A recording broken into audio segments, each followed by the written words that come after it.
ఈ పదవి కోరిక ఎమ్మెల్యే కావడం మరి చాలా సంతోషంగా ఉందని చెప్పి అది వారు పట్టుదలతో సంతోషంగా కూడా ఎంతో వయసులో పెద్దవాళ్ళు నేను పట్టాను. సో దాని కారణం ఏంటంటే ఈరోజు సాధించామని అన్ని విధాల అర్హులు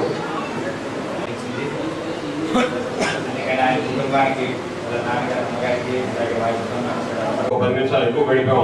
మాకు సంతోషంగా ఉంది మీతో అని చెప్పి తెలియజేసుకుంటూ భవిష్యత్తులో కూడా తెలియజేస్తూ ఎలక్షన్ ముందు ఏమైతే మీకు చెప్పామో అదేవిధంగా మంచి ఎంపీగా నిలబడతాము.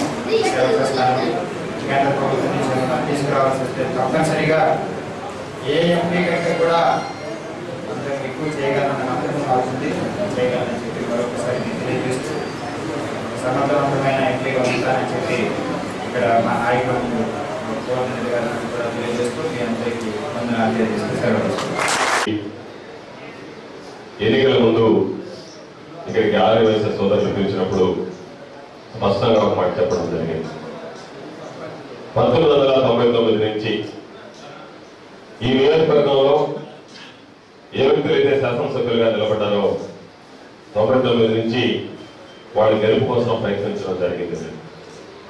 ప్రయత్నం చేసినటువంటి ప్రతి సందర్భంలో కూడా అభ్యర్థి వచ్చినా రాకపోయినా సరే నేను ఇక్కడికి రావడం, అందరితో కలిసి కలివిడిగా మాట్లాడుకోవడం, సమస్యలు ఏదన్నా ఉంటే చర్చించుకోవడం, సామరస్యంగా పరిష్కరించుకుందాం అనేటువంటి తీర్మానం చేసుకుని అందరం కలిసి ఏకప్రాటి మీద ఆ పార్టీలకు చేస్తూ వచ్చినటువంటి ఘనత గొప్పతనం మొదలుకోలో ఉన్నటువంటి ఆర్యవైశ్య మిత్రులది సోదరులది అని చెప్పి ఈ సందర్భంగా తెలియజేస్తున్నాను.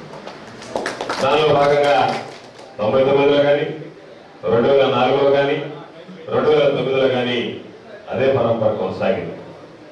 తిరిగి 2014 ఎన్నికలు వస్తే నేను సొంతంగా నిలబడ్డాను కాబట్టి నన్ను కూడా ఇక్కడ ఆహ్వానించినప్పుడు నాకు సెంటిమెంటు ఇక్కడ వాస్తవిక కనికా పరమేశ్వరి దేవి దగ్గర ఆర్యవైశ్య మిత్రులతో కలిసి పూజ చేసి ప్రారంభించడం అనేటువంటి ఆనవాయితీగా వస్తున్నటువంటి పరిస్థితి కాబట్టి విజయ అవకాశాలు ఎక్కువగా వచ్చేటువంటి అవకాశం ఉంటుంది అని చెప్పి చెప్పడం జరిగింది.